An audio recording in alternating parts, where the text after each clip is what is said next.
শ্মশানের চিতা এবং তুলসী বেদি নির্মাণে সামান্য 1,00,000 টাকা ব্যয়ে তৈরি করলাম মার্বেল পাথর দিয়ে।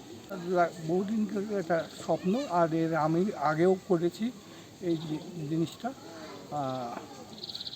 এই চিতাটা আমার হাতেই তৈরি। কিছুদিন খারাপ হয়ে থাকার কারণে আমি আবার নতুন করে সেটা মার্বেল পাথর দিয়ে তৈরি করি, মানুষের যাতে সুবিধা হয়, মানুষের যাতে সুবিধা হয়।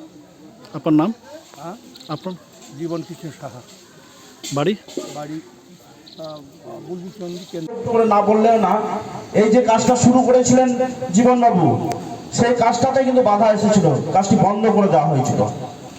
বন্ধ করে দেওয়ার পরে উনি আমার কাছে আসেন যে কাজটি আমার বন্ধ হয়ে গেছে, আপনি একটু চলুন, গিয়ে দেখতে হবে।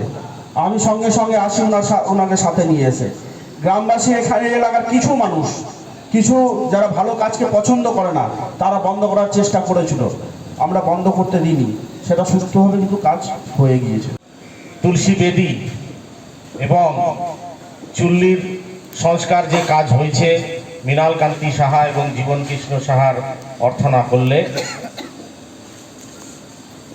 আমরা যদি সকালে সমাজের মাধ্যম থেকে আমরা সবাই এগিয়ে আসি, এই শ্মশানের উন্নয়ন আরো দ্রুত গতিতে ত্বরান্বিত করা যাবে।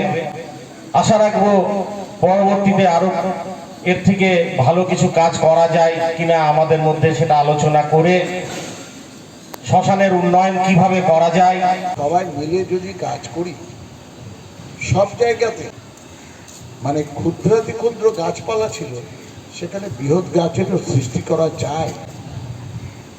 তা সেই আশা আমি ঠাকুরের কাছে নিবেদন করব।